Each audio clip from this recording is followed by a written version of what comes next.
suis née dans une famille où certains croient, certains ne croient pas. Et mes parents ont décidé de ne pas me baptiser, enfin nous baptiser, ni moi ni mes petites sœurs, parce que comme ils ne partagent pas la même foi, mon papa à cette époque se disait athée, ils ont préféré nous laisser choisir quand on serait plus grand, si on voulait ou pas adhérer à une religion. Donc je n'ai pas été élevée non plus dans un climat où Dieu n'était jamais... donc on ne parlait jamais de Dieu. J'ai une grand-mère très croyante, je vivais la prière, j'allais à la messe de temps en temps pour les grandes fêtes. Et quand j'ai eu 10-11 ans, j'ai commencé à me dire je suis catholique parce que c'est comme ça. On m'a jamais dit que j'avais pas de religion. Je crois en Dieu parce que moi je crois que Dieu existe. Je prie. Pourquoi je suis pas baptisée? Pourquoi ne pas être baptisée? Donc j'ai fait cette démarche. Mais ce que je dis souvent quand on me pose la question, j'ai pas vécu quelque chose d'extraordinaire avec Dieu qui fait que j'ai été baptisée. Comme Saint Paul, ça a été un choc incroyable. Il est tombé de son cheval et là du coup il a changé de vie. Et il a demandé le baptême. Pour moi, c'est plus j'ai demandé le baptême et c'est ça qui m'a ouvert à Dieu. D'ailleurs, quand on m'a dit qu'il y avait une préparation de 2 ans, au début, j'ai dit qu'est-ce que c'est que cette histoire? J'ai pas besoin de préparation. Pourquoi me préparer? Je vais être baptisée, je me baptise. Je connais la Bible, j'avais déjà lu des histoires sur Jésus, sur l'Ancien Testament. Je voyais pas trop l'intérêt, mais bon, j'ai fait cette préparation. Et en fait, j'ai découvert que j'avais encore beaucoup de choses à apprendre et que c'était que le début. Donc j'ai été baptisée 1 an plus tard. Mes parents ont accepté ma démarche. Mon papa m'a dit, lui qui ne croyait pas du tout, si c'est ça que tu choisis, que tu es heureuse comme ça, je te laisse poser ce choix. Et donc juste après mon baptême, j'ai eu une année où j'ai vraiment commencé à vivre une vie de communauté. Parce que j'étais donc à l'aumônerie avec plein d'autres jeunes qui partageaient la même foi que moi. J'ai commencé tout simplement à pratiquer, à aller à la messe régulièrement, donc à comprendre un peu les propositions de l'Église, le sens de la messe, le sens du calendrier, c'est-à-dire des périodes avec l'Avent, Noël, Pâques, le Carême, etc.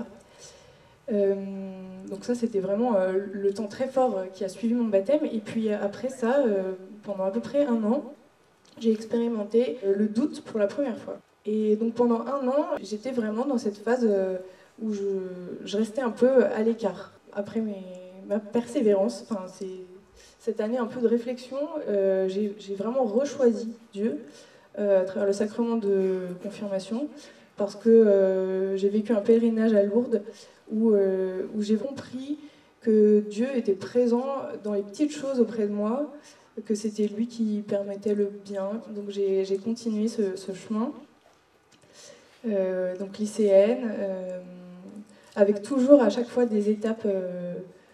En fait, c'était jamais fini parce que entre cette confirmation et aujourd'hui, je pourrais vous raconter une multitude d'autres pas que j'ai fait dans ma foi, des choses que j'ai comprises. J'ai beaucoup questionné la notion d'espérance, le rapport à la souffrance, au malheur, à la mort. Il y a beaucoup de choses comme ça où j'ai continué à avancer et où j'ai appris de nouvelles choses. J'ai compris que Dieu dans ma vie c'était la source de ma joie, c'est quelqu'un pour moi aujourd'hui qui est auprès de moi, qui partage mes peines, qui partage mes blessures. Voilà, en fait j'ai découvert au-delà de juste l'existence de Dieu, j'ai découvert une relation de proximité. Pour moi le Seigneur c'est vraiment quelqu'un qui est auprès de moi et qui vit avec moi. Voilà, tout ça pour vous dire que en fait, quand j'ai été baptisée, c'était pas une fin, c'était pas j'ai vécu, je sais que Dieu existe, du coup je coche la case du baptême, mais c'était plus un petit pas que j'ai posé qui a permis tous les autres pas ensuite, et ce qui fait que ça n'est toujours pas fini finalement, parce que je continue de grandir, je continue de comprendre encore plus de choses. Cette année, j'ai pris un engagement.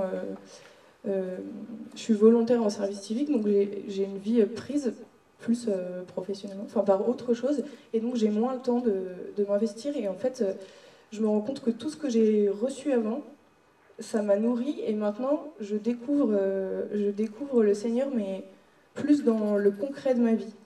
Moi j'ai toujours cru que Dieu, je crois profondément que Dieu, il est présent en tout, en chacun. Mais là, je le vis vraiment, c'est-à-dire qu'en allant à la rencontre de personnes qui ne sont pas forcément de mon milieu, qui ne sont pas forcément croyantes, enfin, j'arrive à voir vraiment la présence de Dieu dans ma vie et dans la vie. Et voilà.